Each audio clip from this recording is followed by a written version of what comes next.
¿Qué onda, nenes? ¿Cómo están? Espero que se encuentren muy pero muy bien. Yo soy Luis Flores y bienvenidos a una sesión más de La Aquelarre del Chico Friki, el podcast donde cada semana hablamos de cosas frikis, geeks, cine, videojuegos, series, cómics, etcétera, etcétera. Ya se la saben, por fin es sabadito de podcast, el día más esperado de la semana. Y madre mía, así que tenemos un tema algo interesante del que hablar y que como tal no he tocado de esta manera en el podcast, así que pues de una vez iniciemos la sesión de La Aquelarre de esta ocasión y vamos a lo que nos truje Chencha. Y bueno, la verdad nunca he hablado como tal, así como de un solo cómic al 100% en el podcast. O sea, sí he hablado como recomendando cómics o las cronologías de personajes y así, pero jamás como de uno en específico. Entonces creo yo que este es un buen momento ahorita que la verdad, entre tanto desmadre con la serie de She-Hulk y eso, y que la verdad no tengo como que algo mucho bueno que aportar respecto a todos estos temas, así que mejor vamos a hacer algo diferente, ¿no? En este caso les quiero hablar de un cómic de Marvel, obviamente ahorita que está pues la onda y todo esto, pero no cualquier cómic de Marvel, un cómic que la verdad en su momento causó mucho furor y mucha emoción, que la verdad sorprendió tanto a la misma Marvel como al público en general, los críticos y eso, inclusive el mismo Stan Lee a tal punto que él llegó a pensar que era el nuevo rumbo que tomaría Marvel. Lástima que nunca llegó así, pero es otra historia. Así que vamos a hablar de Marvels, esta gran novela gráfica creada por escrita por Kurt Busiek y dibujada por el increíble y talentosísimo Alex Ross, que de una vez les digo, cuando el cómic enteramente es dibujado por Alex Ross, es porque se viene algo bueno. O sea, una cosa es la portada o un pin y eso. Pero ya que te digan que todo el cómic fue dibujado por él es porque se ve una historia grande. O sea, no se viene cualquier cosa. Y bueno, Marvel básicamente seguimos la historia de Phil Sheldon, que es un reportero, un fotógrafo que vamos viendo con él como toda una gran parte del universo Marvel. Desde sus inicios en las finales de los 30 con la Antorcha Humana original y Namor, hasta llegar a cosas como Spider-Man, los Cuatro Fantásticos, los X-Men, y héroes callejeros como Daredevil, Luke Cage, etcétera, etcétera, ¿no? Puede decirse que como principios de los 70 más o menos termina la historia, que la verdad lo sorprendente es que aunque adapte muchas décadas, la historia está hecha de tal manera que sientas que todo va bien, el ritmo lo sientes súper ágil, pese a que obviamente vas que Segunda Guerra Mundial, que vamos a la Guerra Fría, que vemos a los Vengadores, estamos en Nueva York, que Spider-Man y esto, todo al final va de una manera muy orgánica y de una manera pues muy rápida de cierta manera, o sea, no rápida de que se sienta muy apresurada, sino que sientes muy ágil el paso del tiempo, ¿no? Obviamente esto con ayuda de que vemos cómo el personaje va cambiando, Phil Sheldon físicamente, que lo vemos muy joven al principio y luego lo vemos como que un poquito más viejo, acabado con van pasando los años y obviamente pues bueno, también entre cosas como referencias a lo que se vivía en esas épocas, ¿no? Obviamente si estamos en los 40 se referencia a la Segunda Guerra Mundial, si estamos en los 60 se habla mucho de la carrera espacial o de Vietnam, los rusos y eso. Y la verdad te da inclusive un contexto histórico de cómo hubieran funcionado estos personajes si en verdad hubieran existido en nuestra realidad, o sea, de cómo a estos eventos que fueron sucediendo en el mundo, cómo se hubiera impactado también el hecho de que gente con superpoderes y en trajes de mayas y eso estuviera libre por lo menos en este caso en Estados Unidos. Ahora imagínense por todo el mundo, ¿no? E inclusive las amenazas que pueden venir desde más allá, así como también los seres que pueden venir desde el espacio, ¿no? La verdad es una lectura muy interesante en ese aspecto y bueno, para empezar la ventaja también es que el protagonista ser un humano vemos en verdad como de otra manera cómo podrá percibir el público en general a todos estos personajes, sobre todo con los X-Men, creo yo que con los X-Men es donde sobresale mucho esta analogía de cómo ven a estos personajes personas que simplemente están nada más ahí de fondo en sus peleas y eso, que de hecho es algo que vemos con el prota, que por ejemplo cuando en sus primeros años él pierde un ojo por, bueno, no pierde la vista de un ojo por un enfrentamiento que tiene Namor con la Antorcha Humana, que es algo que pasó en los cómics y así, pero al final vemos cómo él va aprendiendo, ¿no? Que a lo mejor primero dice, no, por culpa de ellos, me pasó esto, pero después los ve de otra manera, muy grandiosa y eso, y como dije, con los X-Men es una manera muy diferente, la parte de los X-Men creo yo que es de las mejores, que vemos como por ejemplo los Vengadores, y esto a los demás y es como de, los héroes, los Cuatro Fantásticos, sí, pero a los X-Men los ven feo porque son la nueva cadena evolutiva, porque son el siguiente paso en la evolución humana y piensan que nos van a reemplazar y eso, ¿no? Que hay una parte que me gusta mucho que es el mismo Phil Sheldon les lanza una piedra porque se llena como de este furor porque hay mucha gente que está en contra de ellos y como que se siente esta energía de las masas y eso, y le avienta una piedra a Iceman y le pega. Entonces Iceman se enoja y en ese momento Cíclope dice, déjalos, no valen la pena. Y Phil está como de, no, ¿cómo se atreven a decir que no valemos la pena? Se creen superiores y así. Y luego pasan las páginas y en las siguientes viñetas vemos que sus hijas están ocultando a una niña mutante, que su mutación le da un aspecto físico un tanto diferente, y al final él se mantiene como de qué va a pasar si no es una niña, no la puedo sacar y la están buscando y le pueden hacer algo muy feo, pero a mi familia y esto, ¿no? Y al final pues esta niña mutante ve todo esto y al final se despide con una carta que dice gracias por la hospitalidad, pero no les quiero causar molestias, y se fue. Y en ese momento Phil Sheldon se sigue, digamos, como con estas mismas palabras de no valen la pena, pero ahora más que nada como diciendo es que en verdad a lo mejor no valemos la pena. O sea, son este tipo de cosas que la verdad son los que llaman mucho la atención. O por ejemplo cuando la muerte de Gwen Stacy, la verdad se me hace un punto muy importante de cómo culpa a Spider-Man porque ella al estar investigando de los héroes para su libro y eso, se encuentra con Gwen y pues la va investigando. Al mismo tiempo también me gusta cómo va haciendo esta, no solamente maravillándose por los superhéroes, sino por la gente común en sí. O sea, se maravilla mucho por Gwen, su espíritu jovial, como es una persona muy alegre, muy optimista, con un gran futuro y esto, tanto que esto le afecta cuando ve que de hecho sucede su muerte, ¿no? Que Spider-Man no la puede salvar, e inclusive culpa a Spider-Man que le dice, ¿por qué no la pudo salvar si es un héroe y así? O sea, son planteamientos muy importantes de cómo alguien como nosotros vería a estas personas. Nos quejaríamos porque tienen poderes, los veríamos como celebridades, por ejemplo, los Cuatro Fantásticos, que son como grandes celebridades de que no, tienen fiestas y van a las fiestas de los famosos, la mansión y el edificio Baxter y eso, y están ahí con varios políticos o actores, actrices, cantantes y eso del momento. O sea, es algo muy chido. Inclusive cuando se retrata su boda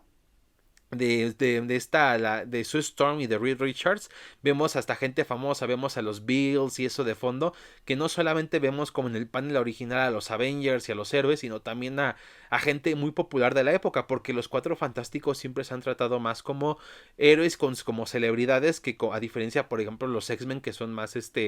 justicieros, que son discriminados, o por ejemplo personajes como Spider-Man, Luke Cage o Daredevil, que son héroes más callejeros, que arriesgan su vida en las calles y prefieren no estar tan al tanto del ojo público, que no quieren que sepan su identidad y eso. O sea, son la verdad partes, o sea, es muy interesante cómo cada persona va tomando estos conceptos, y sobre todo Phil Sheldon cómo se va afectado por ello, de cómo dice, wow, qué cool estar con los Cuatro Fantásticos, o los X-Men, que al principio los odia y después como que se empieza a dar cuenta de su realidad, o como de Spider-Man por no salvar a Gwen. O sea, son planteamientos que la verdad no te encontrarías en otro cómic de Marvel. O sea, y la verdad fue muy interesante leerlos. De hecho, yo me acuerdo que leí el cómic cuando empezaba esta onda de que me quería entrar a los cómics y eso, y me gustó mucho, pero lo releí no hace muchos meses, a más o menos como a principios de año, que me compré una edición física. Y madre mía, es que el cómic es muy bueno y me gustan estas perspectivas que te da. O por ejemplo con Namor, sabemos que ahorita que se va a introducir al UCM, muchos están como de, pues es que este héroe es muy creído, que es un arrogante y eso. Pero me gusta cómo le dan lectura a este personaje en el cómic, porque vemos cómo Phil Sheldon, al ver su primera aparición de cómo aterroriza al pueblo de Nueva York y eso, o cuando hace que desfile el ejército de Atlantes en la Tierra, pero al mismo tiempo puedes entender que de cierta manera es una persona que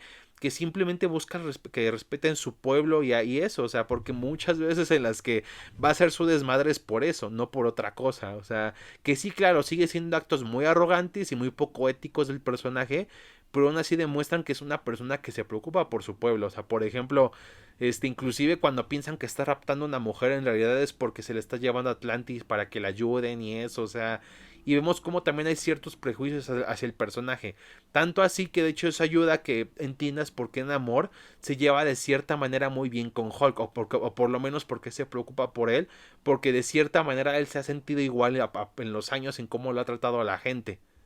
O también en personajes como en este caso Hulk, que de hecho lo menciono, o sea que mucha gente de cierta manera Hulk y la Mole tienen poderes muy similares, pero a la Mole se le ve de cierta manera igual, aun a pesar de su aspecto físico, como una celebridad, como un gran héroe, y a Hulk se le ve como un monstruo y una amenaza, ¿no? Que de hecho ponen como referencia su enfrentamiento que tuvieron en los cómics, que es como muy legendario que se enfrenten Hulk y la Mole, entonces son cosas, la verdad les digo, es un festín de no solamente de referencias y eso a cómics clásicos, sino a interpretarlos de otra manera. O sea, la verdad les das como otro enfoque y ayuda mucho a verlos no solamente como héroes de acción que salvan el día y eso, sino ver qué más pueden dar y sobre todo en esta perspectiva humana de cómo se ven actualmente, porque mucha gente dice los superhéroes realistas serían como en The Boys y así, pero creo yo que este es otro acercamiento a esta pregunta de cómo serían los superhéroes en la vida real, y en este caso es un poco más cercana, creo yo, o sea, de cómo algunos los veríamos como, celebridades, sí, otros como, ¿qué onda con este güey que es callejero, que no coopera con la policía y eso, qué onda con él? O estos que son muy diferentes, o sea, que se creen la siguiente paso a la evolución, o sea, porque son mejores que nosotros y así, o sea, de hecho sería bueno ver a lo mejor ya esa perspectiva, pero ahora en un mundo más moderno, ahorita que hay redes sociales y eso, porque estamos viendo estos ojos en un tiempo, en tiempos clásicos, los 40, los 50, los 60, y sí sería a lo mejor verla en actualizada, pero el problema es que ya no veo muy posible que se haga. O sea, no tanto porque el cómic haya sido malo, como dije, es un cómic muy bueno y fue un éxito en ventas, en premios y eso, o sea, porque cambió mucho la industria Marvel, o sea, les cambió mucho la perspectiva, sobre todo que tenían un mal rato económicamente hablando, sus historias ya no eran lo mismo y así, y este gran cambio de perspectiva la verdad le sirvió mucho, pero como está la administración actual, que prácticamente se basan en agarrar influenciarse por parte de las películas y esto, no creo que la verdad se atrevan a hacer algo similar, o sea, inclusive no solamente en Marvel, sino en superhéroes en general. Ya ahorita estos últimos años no han existido ese tipo de propuestas tipo Watchmen, The New Frontier, Kingdom Come, Marvels, como les he dicho, o sea, por lo menos de las editoriales grandes, que a lo mejor se puede ver ese tipo de ideas en editoriales más independientes, más pequeñas, pero en lo que son las grandes casas del cómic ya no se podrá ver, más que nada porque por desgracia esa ya no es la tendencia, o sea, ahorita la gente quiere ver que los universos cinematográficos, que simplemente cómo se dan entre golpes estos héroes y ya, y los toman como en verdad los héroes fueran eso, como algo muy simplista, cuando inclusive en ese concepto simplista de personajes con poderes que tienen mallas o vigilantes nocturnos, se pueden encontrar buenas historias, la verdad, se han hecho varias veces, el problema es que ya es algo que no atrae al público en general, y es una pena, la verdad, porque son historias que vale la pena leer, o sea, por algo Marvel sigue siendo la mejor historia de Marvel, porque es una historia muy potente que te muestra otra perspectiva y al mismo tiempo otra cara de lo que es este mundo. Y la verdad es una historia que se va muy bien y que la hace que te enamores de lo que pasa. De hecho, la verdad el final es muy bonito. No les cuento el final porque vale mucho la pena, pero demuestra cómo este viaje que hizo Sheldon de ver a estos grandes héroes, sus hazañas y eso, cómo la gente opinaba primero bien de ellos, luego mal, y luego justamente cuando mal les hacían falta, cuando regresan otra vez vuelven a opinar bien, solamente para que opinen mal y así, o sea, ver todo esto me gusta cómo al final cambia su perspectiva del mundo, de no solamente maravillarse por esas cosas, sino por algo más de todo, o sea, porque el mundo no solamente son los superhéroes, sino es otro tipo de cosas, y me gusta cómo él va descubriendo eso conforme va pasando el cómic. La verdad, es un cómic que en verdad es muy hermoso y que demuestra cómo el cómic puede ser un arte. O sea, que no es simplemente dibujitos y ya o cosas así, sino en verdad es un arte. Es una muestra literaria y gráfica muy buena. O sea, inclusive en el arte Alex Ross, o sea, por algo lo escogen para cómics en sí, porque, o sea, como ciertos cómics en específico, porque el güey se tarda lo que quiere en dibujar, o sea, porque vemos como tan solo si ves extras en diferentes cómics como Kingdom Come o aquí en Marvel, donde nos habla de su proceso creativo, vemos cómo él usa muñecos, personas, hace disfraces y eso, para hacer las texturas de los trajes, los movimientos muy naturales, así, todo quede como de cierta manera muy realista, o sea, que no se sienta como un dibujo muy exagerado y todo, sino te sientas muy aterrizado en lo que estás viendo. Por ejemplo, una parte que me gustó mucho es que cuando él dibujó la boda de Sue Storm y de Reed Richards, usa a sus padres porque él sentía que sus padres la verdad se sentían mucho amor. Entonces les tomó una foto dándose un beso y de ahí se basó para hacer el beso de la boda de los Cuatro Fantásticos. O por ejemplo, hay una parte que me encanta que es cuando los Vengadores están en las calles combatiendo villanos y todo, y aparece Giant, o sea, Ant-Man se convierte en Giant Man y vemos esta perspectiva del lente, cómo ve gigantesco a este personaje y la escala y todo está muy bien hecho. La verdad es un cómic hecho con cariño y con dedicación y sobre todo con un gran amor al universo Marvel, que la verdad inclusive a muchos fans les falta dejar de pensar en verdad simplemente en cameos, apariciones especiales o simplemente acción en general, sino ver en verdad que estos personajes pueden dar de más. Por eso me disgustan los comentarios de que es que son cómics de superhéroes, o sea, son cosas de superhéroes. No puedes pedir calidad en ese tipo de cosas, no puedes pedir el padrino. Cuando claramente nos dieron un padrino en Marvel, o sea, nos dieron una gran obra maestra, o sea, el hecho de que sea un concepto de ciencia ficción, fantasía y eso, no es un pretexto para dar mediocridad, o sea, puedes hacer grandes cosas, o sea, y con esto no digo que no se sigan haciendo estas historias de superhéroes con grandes eventos y así, porque al final, si se pueden hacer bien, se pueden hacer bien, pero darle más apertura a este tipo de perspectivas más humanas, más cercanas, más sentimentales a lo que es este tipo de género, creo yo que de verdad le daría un gran lavado de cara que ahorita necesita muy cabrón, tanto en cómics como en cine, es un lavado de cara que necesita urgentemente en un género que está ya muy saturado, que está gobernado por dos grandes casas que creo yo que le serviría dar esta nueva perspectiva, ¿no? Y la verdad me encantaría mucho que lo hicieran, pero la verdad siento yo que no se va a ver por lo menos durante mucho tiempo, así que pues bueno, habrá que ver y bueno, si no has leído Marvels, neta, te lo recomiendo bastante. Hay bastantes ediciones actualmente. Te encuentras las ediciones originales o reediciones de diferentes años. Por ejemplo, la más reciente, que es la edición remasterizada, te cuenta hasta con un epílogo y con extras que tienen que ver con qué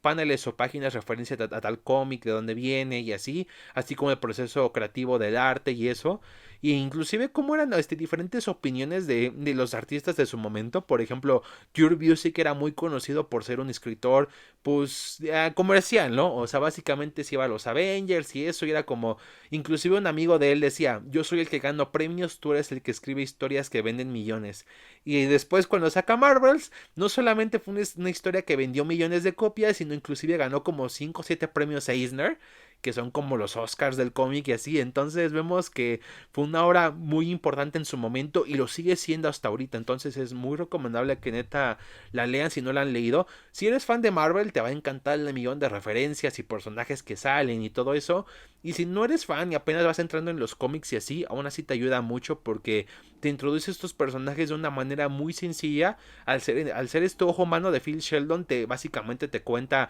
lo básico de ellos, te los cuenta de una manera muy concisa y rápida. Y la verdad, a lo mejor no entiendes las referencias, pero de cierta manera te introduces a estos héroes y al cómic de una manera muy buena y la verdad que aporta mucho a lo que es un aporte literario y artístico. La verdad es increíble. Y bueno, pues hasta aquí dejo este podcast. Es muy corto, la verdad, o sea, este episodio es muy corto porque es un experimento de queriendo hablar más de, no, de cómics en un sentido en general, o sea, de hablar de un cómic en específico en el podcast. No sé qué también haya salido, la verdad, sí me gustaría que en los comentarios me dijeran qué tal les pareció, si les gustaría que a lo mejor hablara de cómics así, de cierto cómic más específico. Puede ser a lo mejor un cómic de estos tipo Kingdom Come y eso como novela gráfica, o a lo mejor algo más como, no sé, de un run en específico o de un evento como Crisis en Tierras Infinitas o Secret Wars y así, ¿no? La verdad me gustaría que dijeran sus opiniones en los comentarios, la verdad me serviría mucho, sobre todo en este momento que me costó mucho trabajo grabar un episodio. Así que bueno, pues aquí lo dejo, nenes. Recuerden que si les gustó denle like y por supuesto compártanlo con todos los que quieran para que seamos una aquelarre mucho más grande. Y por supuesto suscríbanse y activen la campanita de notificaciones para que les avise cuando suba un nuevo episodio. Y si me escuchan en Anchor, Spotify y esas plataformas, pues sigan al podcast para que así, igual cuando amanezcan tempranito, esté recién subidito un nuevo episodio. Y pues bueno, nenes, esto ha sido todo por el podcast de esta ocasión. Y cerramos la sesión de la aquelarre y nos vemos hasta la próxima. Chao.